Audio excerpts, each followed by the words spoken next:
Halo sahabat YouTube, kembali lagi di video kedua aku. Masih dengan orang yang sama, cuma kali ini gak ada bintang tamunya. Karena kali ini aku bakal cerita tentang pengalaman pribadi aku, kisah nyata aku, dan pengalaman yang sedikit horor. Dan ini tuh benar-benar nyata ya guys, benar-benar nyata.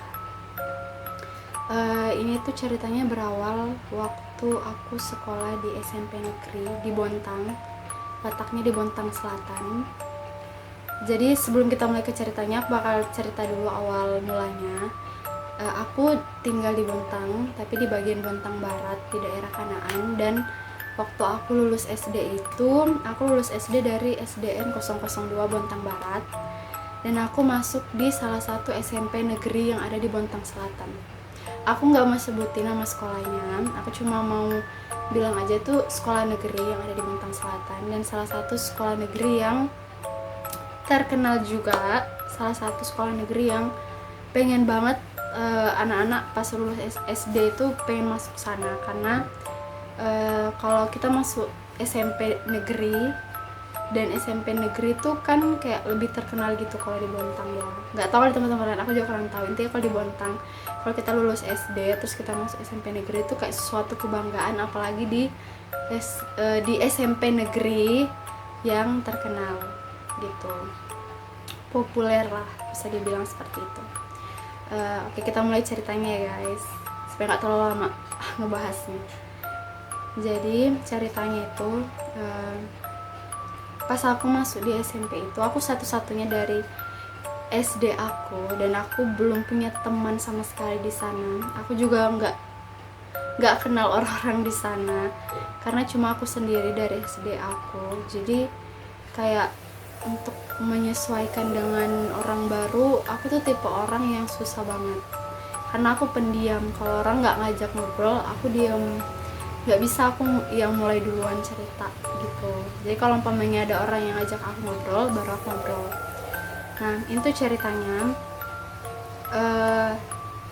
waktu aku di kelas dengan teman-teman aku, pas jam istirahat, salah satu teman aku yang duduknya di belakang aku, jadi posisi tempat duduknya tuh berjejer 4, jadi 4 di depan, 4 ke belakang gitu. Aku duduk paling depan, paling pertama dari pintu masuk ke kelas aku, dan teman aku duduk pas di belakang aku. Aku nggak mau sebutin nama temanku siapa ya, takutnya orangnya tersinggung atau gimana. Jadi aku nggak mau sebutin namanya di sini. Intinya dia duduk di belakang aku. Dia tuh tipe orang yang ceria banget, suka bercanda, dan nggak pernah diam guys, nggak pernah diam. Dia tuh selalu cerewet, selalu bercanda, ngobrol-ngobrol sama teman-teman di kelas. Sampai pada suatu saat dia tuh diam, bener-bener diam dengan tatapan yang kosong. Dan itu tuh buat satu kelas tuh pada takut, kayak ini orang kenapa, nggak pernah kayak gini sebelumnya. Dia tuh nggak pernah yang namanya diam. Kalaupun diam ya waktu belajar diam, tapi kalau waktu jam istirahat enggak. Dia selalu keluar kelas, main-main, ya seperti anak biasanya, anak SMP biasanya. Kalau aku jam istirahat, aku di kelas doang sambil nulis-nulis, baca-baca buku lagi yang tadi habis dibahas pelajaran apa. Aku tipe orang kayak gitu, karena di situ belum ada teman yang ngajak ngobrol aku duluan, jadi aku masih yang kayak biasa aja gitu. Terus pas dia diam, aku cuma nengok gini aja kan, masih biasa gitu aja. Terus teman-teman aku tuh kayak pada takut semua. Nah, aku juga ikutan takut, kayak orang kenapa, soalnya nggak pernah kayak gitu. Pas sudah jam pelajarannya ini tuh gurunya nggak ada, jadi kita dikasih tugas untuk mencatat. Pas dikasih tugas untuk mencatat, otomatis kita semua mencatat dong, fokus untuk belajar. Teman-teman tuh udah kayak catat gitu, jangan bengong terus. Kamu tuh kenapa sih bikin takut satu kelas loh, atau mau dipanggilin guru gitu kan. Tapi ketua kelas aku bilang nggak usah, paling nanti normal lagi, mungkin dia lagi bercanda kali atau apa gitu kan. Tapi lama banget, masa iya dia bengong lama banget terus nggak kedip. kayak tatapannya tuh benar-benar kosong. Dan posisinya kan aku di depan dia, otomatis kalau aku balik ke belakang gini serasa kayak dia ngeliatin aku, jadi kayak aku juga ikutan takut. Udah kan, tiba-tiba pas aku balik gini, dia langsung gini dong, kan dia gini nih, tangannya ditaruh di meja dengan posisi seperti ini. Pas aku balik ke belakang gini, dia langsung gini gitu. Nah aku langsung pegang dong tangannya, aku pegang tangannya, aku goyang-goyang, kamu kenapa gitu kan, karena aku ikutan panik, nih orang kenapa kok abis tatapannya kosong terus tiba-tiba langsung kayak gitu, bikin takut dong. Terus aku goyang tangannya, kamu kenapa.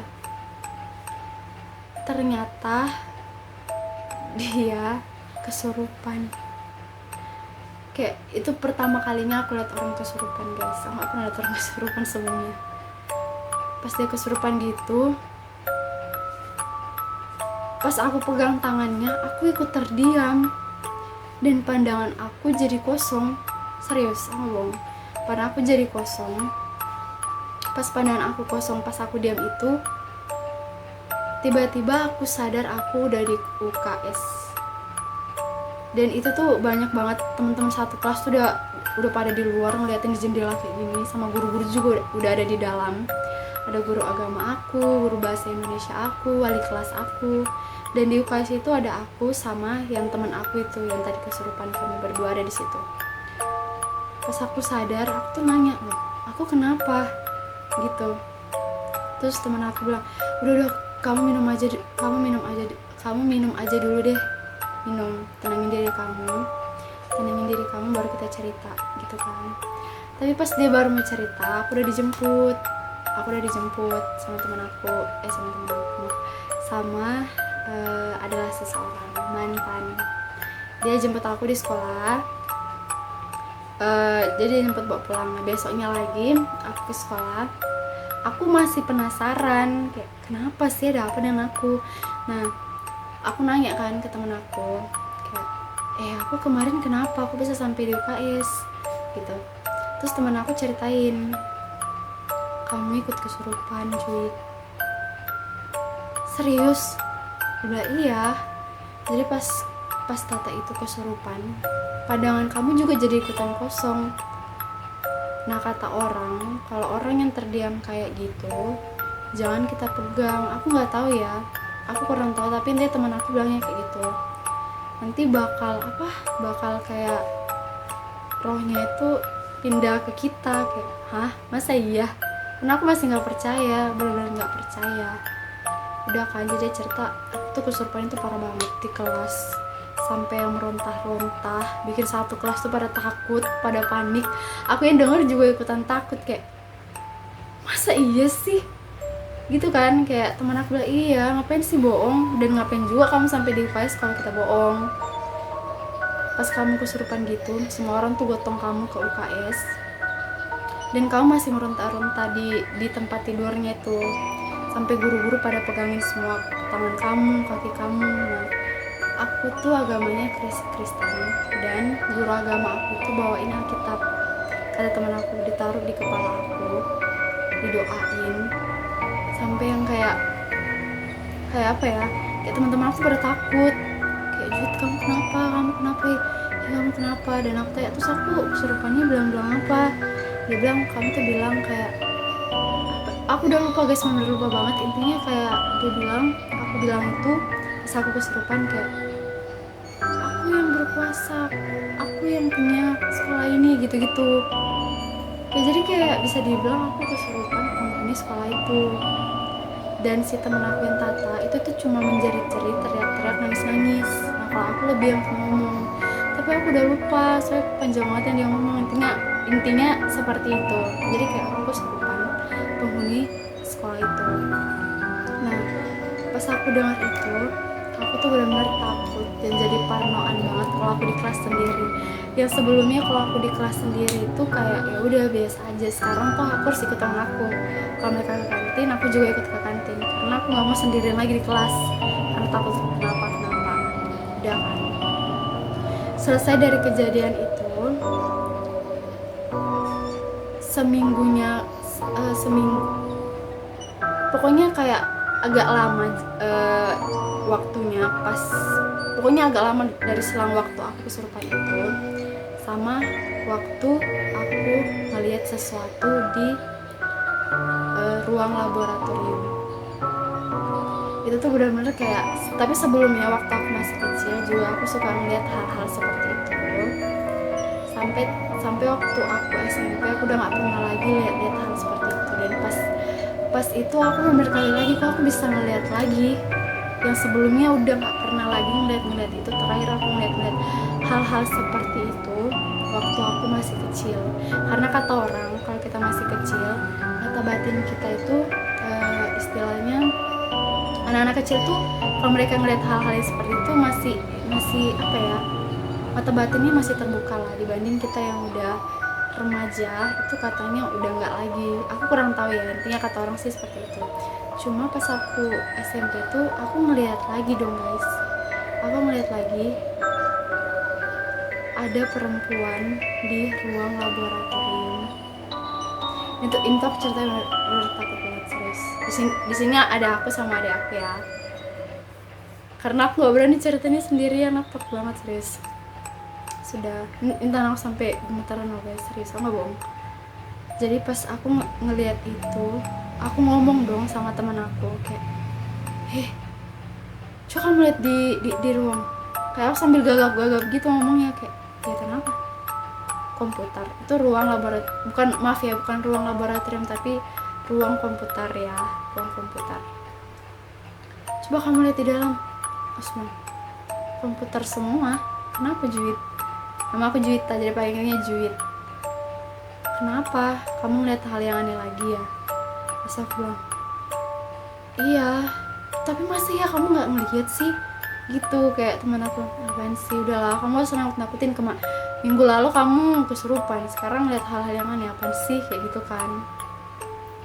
Sudah. Nah waktu itu aku ambil ekskul menari. Pas ekskul menari itu jam pulang sekolah kan, jadi cuma ada aku sama beberapa temen aku yang ekskul menari itu. Pas selesai pulang ekskul menari, aku belum dijemput sama opa aku, yang jemput aku tuh opa kan. Aku belum dijemput, jadi aku masih nunggu sama temen aku. Nah aku bilang, di kantin masih buka nggak ya? Terus temen aku bilang, nggak tahu, tapi coba deh kamu cek. Ya udah, aku pergi cek kan. Nah ini tuh posisinya ruang ekskul menari aku sama laboratorium komputer itu tuh berdekatan. Jadi kayak sekolah aku tuh kayak apa ya, besar banget, di tengah-tengahnya tuh lapangan yang dikelilingi sama sekolah itu. Jadi kayak lorong-lorong gitu, setiap ngelewatin kelas-kelas tuh ada lorong-lorongnya. Dan posisinya kan semua orang tuh udah pada pulang ya, tinggal beberapa guru yang mungkin nggak tahu ya di ruang guru lagi ngapain. Intinya tinggal dikit banget sama teman-teman aku yang ekskul menari itu. Nah aku pergi ke kantin tuh sendirian, aku lewatin lorong itu sendirian, dan aku ngelewatin laboratorium komputer itu lagi dong guys. Nah pas aku lewat laboratorium komputer itu, pintunya terbuka satu. Nah aku penasaran, seriusan aku penasaran banget.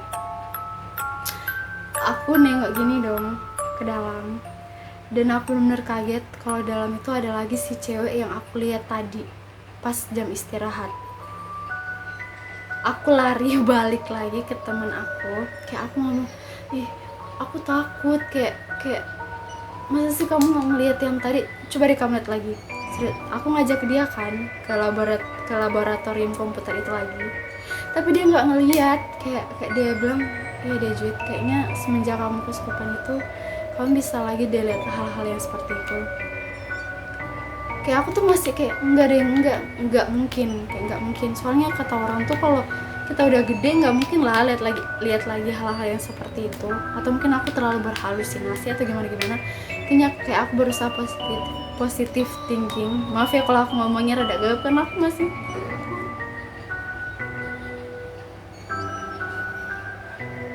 sesuai. Aku benar-benar takut banget guys. Kayak aku ngeliat itu, bener-bener ngeliat guys. Dan teman aku tuh enggak, jadi dia juga ikutan parno kan, kayak ya udah nggak usah ke kantin, ya udah kita kembali aja deh, nunggu di luar, siapa tahu udah dijemput kali kamu. Ya kan, aku balik lagi dong, aku balik lagi. Aku ikut teman aku keluar, tapi aku masih penasaran banget masih penasaran, luar biasa penasaran banget. Kayak aku sampai memberanikan diri untuk aku harus pergi ke ruang itu lagi, dan aku harus benar-benar lihat. Dengan perasaan yang takut, penasaran, jadi kayak terbagi penasaran takut, tapi lebih besar ke rasa penasarannya. Jadi aku memutuskan untuk aku memberanikan diri ke sana. Dan ini posisinya benar-benar sepi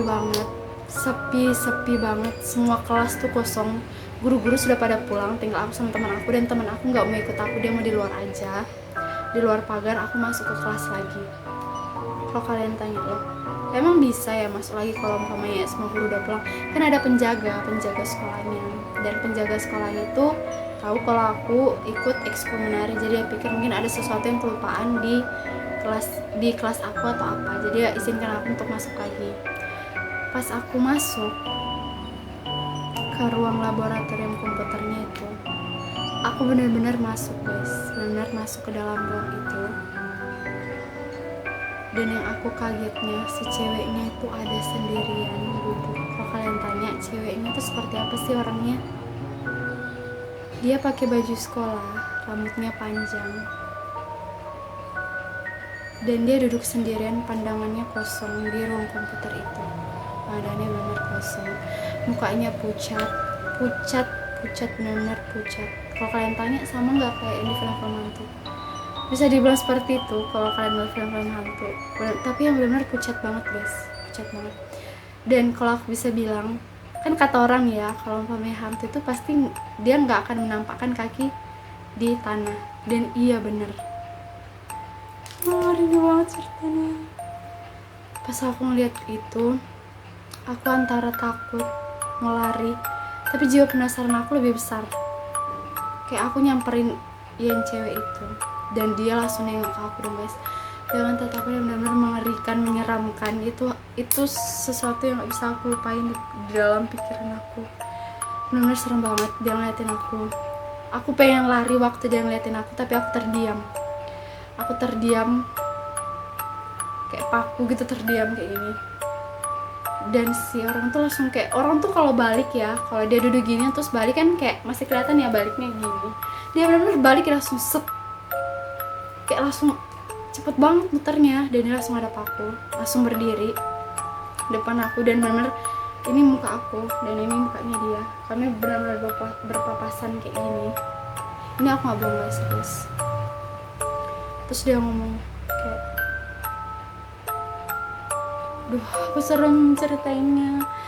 Dia ngomong, kalian jangan buat hal-hal yang aneh di kelas ini gitu. Cuma itu doang yang dia bilang. Aku nggak paham, kayak jangan buat hal yang aneh di kelas ini tuh maksudnya apa. Kayak hah? Pas dia ngomong seperti itu, dia langsung hilang guys, serius ngomong. Pas dia ngomong hal itu, jangan kalian ngelakuin hal yang aneh di kelas ini, dia langsung hilang. Pas dia hilang itu, aku langsung balik lagi dong ke teman aku, dia lagi nunggu di luar. Pas aku balik itu, aku cerita ke dia. Dia juga tipe orang yang langsung percaya. Maksudnya kan biasa kan ada nih orang yang kalau kita ceritain hal-hal mistis seperti itu tuh dia nggak bakalan percaya. Kayak apaan sih kamu ngarang ya, bohong ya gitu. Dia tuh beneran percaya, mungkin karena aku kesurupan kemarin, jadi dia percaya. Dan aku seneng juga sih karena ada orang yang percaya dengan yang aku bilang. Dia percaya dan dia bilang, iya Kak Juit, dia bilang kayak gitu. Coba iya, ya udah besok kita tanya sama kakak kelas kita tentang laboratorium itu. Udah kan. Maaf ya kalau ini kontennya agak lama dari sebelumnya, karena emang ceritanya lumayan agak lama, jadi mohon maaf banget kalau kalian ngerasa bosan atau gimana, maaf ya, karena ini aku hanya berbagi pengalaman pribadi aku. Dan besoknya kita masuk sekolah, teman aku langsung ngajakin aku dong, jujur ayo kita ke kelas. Nah aku tuh kayak ngapain sih, malu-malu ini, pasti mereka nggak bakalan percaya dengan yang aku ceritain itu. Kayak nggak apa-apa, intinya kita tanya aja, kita nggak usah ceritain yang kamu lihat, intinya kita tanya aja tentang sejarah laboratorium komputer itu, apakah pernah terjadi hal-hal yang aneh atau enggak. Udah, kita ke kakak kelas kita. Aku waktu itu kelas 1 SMP dan kita tanya ke kakak kelas kita yang kelas 3 SMP. Nah, teman aku punya kenalan di kelas itu karena kakaknya dia temenan sama yang kakak kelas kami. Nah, pas teman aku sama aku ke kelasnya kakak kelas kami, dia langsung tanya dong ke si yang dia kenal itu, si kakak kelasnya itu, dia tanya. Tapi masih basa-basi, belum langsung to the point hal yang mau ditanyakan, masih sekedar basa-basi. Dan aku masih diam-diam aja kan. Dan sampai akhirnya dia nanya hal yang mau ditanyain itu. Dia tanya, Kak, emangnya dulu laboratorium itu ada hal-hal aneh atau ada pernah terjadi apa di kelas itu? Pertamanya dia jawab, kenapa kalian, ngapain kamu nanya kayak gitu, kenapa? Terus bilang nggak apa-apa, cuma pengen tahu aja. Terus bilang nggak ada apa-apa sih. Terus bilang serius, jangan bohong loh. Langsung dia tanya, kenapa kok kamu nanya kayak gitu, apakah, dia langsung terpoin dan jawab, apakah ada teman kamu yang melihat hal yang aneh? Dan langsung teman aku ngomong, iya kak, nih teman aku, dia ngeliat ada perempuan di kelas itu sendirian. Dan otomatis si kakak kelas itu langsung kayak bilang, kamu lihat deh. Langsung aku bilang, iya kak. Langsung dia kayak ikutan kaget kan, kayak wah, please kamu gak usah ceritain ini ke siapa-siapa, jangan sampai kayak, maksudnya jangan sampai guru-guru kita tahu lagi, atau kamu mau ceritain ini ke orang lain, jangan sama sekali. Sebenarnya kenapa kak? Dia bilang dulu ceritanya di laboratorium itu, sebelum jadi laboratorium itu tuh kelas seperti biasanya, bukan laboratorium atau tempat ruangan apa, itu masih kelas tempat anak sekolah biasanya. Di situ tuh pernah ada kejadian yang sangat-sangat, bukan mengerikan ya, jatuhnya hal yang sangat menyedihkan, karena pernah ada kejadian perempuan diperkosa di ruangan itu. Jadi waktu itu kejadiannya itu katanya tuh malam hari, si perempuannya itu dibawa ke kelas itu dan diperkosa. Pas aku dengar itu langsung kayak, hah, ini aku ngomongnya benar-benar keringat dingin loh, serius. Hah, iya deh, kayak langsung dia ngomong, yang penting kamu udah tahu ceritanya, kamu gak usah ceritain ini ke siapa-siapa, karena cerita ini tuh udah lama ditutup-tutupin. Makanya kelas itu tuh gak dijadikan kelas lagi, karena takut terjadi hal-hal yang aneh. Karena pernah di kelas itu tuh ada kesurupan massal yang benar-benar tuh mengerikan banget kesurupannya. Jadi benar-benar kayak kelasnya itu udah gak dijadikan kelas lagi, dijadikan laboratorium komputer aja. Jadi digunakan hanya untuk di saat ujian ataupun di saat kita mau pakai komputernya aja, nggak dipakai secara terus menerus kelas itu, jadi dijadikan laboratorium komputer aja. Udah, pas aku dengar cerita itu sama teman aku, kayak aku ngomong, oh ya udah kak, kayak makasih. Udah, kita balik lagi dong ke kelas. Temen aku langsung kayak bener-bener yang kayak, kita harus bilang nih ke teman-teman kita, kayak, oh kan kamu tadi dengar sendiri, kata teman aku, jangan diceritain ke siapa-siapa, cukup kita aja yang tahu. Dan aku juga nggak mau si perempuannya itu kayak merasa nggak nyaman atau gimana. Jadi intinya kita udah tahu dan kamu tahu. Kalau boleh kita kasih saran ke teman-teman kita, jangan buat hal-hal yang aneh ataupun yang menyinggung ataupun mengucapin kata-kata kasar saat kita di ruang laboratorium komputer itu. Kita harus jaga attitude kita, harus jaga perkataan kita agar nggak menyinggung. Karena percaya nggak percaya, hal-hal seperti itu tuh ada. Jadi lebih baik kita menjaga perkataan, tingkah laku kita, agar hal-hal yang nggak kita inginkan itu nggak terjadi seperti itu. Udah, jadi teman aku langsung, oh ya udah deh, udah. Gitu guys ceritanya. Duh, panjang banget ya, maaf ya. Jadi intinya di sini aku mau bilang, percaya nggak percaya sama hal-hal yang seperti itu tuh ada. Intinya kita sebagai manusia percaya sama Tuhan itu harus, berdoa selalu harus, tapi lebih baik kita menjaga perkataan kita, dan itu tuh ada baiknya juga di kehidupan kita. Seperti kita menjaga perkataan kita, mau kita berada di tempat manapun itu, kalau ada orang yang bilang kita kalau di tempat ini tuh harus bersikap yang sopan, jangan mengucapkan kata-kata kasar atau apapun itu, jangan. Jadi itu tuh ada benarnya guys, percaya nggak percaya ya, kita lebih baik harus menjaga perkataan kita mau dimanapun kita. Jadi benar-benar harus kita pahami, jangan kayak gak deh aku nggak percaya kayak gitu-gituan dan kita mencobai, ya mending jangan. Kalau kita sudah tahu dan udah diperingati, lebih baik jangan. Mau kita percaya ataupun enggak, lebih baik jangan, karena ada baiknya juga untuk diri kita sendiri. Karena dengan adanya itu kita lebih maksudnya kalau kita pergi ke suatu tempat itu jadinya lebih tahu sopan santun, seperti itu. Oke guys, udah lama banget videonya. Sekian dan terima kasih udah dengerin cerita aku. Makasih banget. Sebenarnya masih ada sih cerita yang lain, cuma bakalan panjang banget, jadi aku cuma ceritanya ini aja. Oke, kalau kalian masih penasaran sama cerita aku yang lain, kalian bisa komen di bawah, nanti aku bikin part 2 nya. Oke guys, makasih. Bye.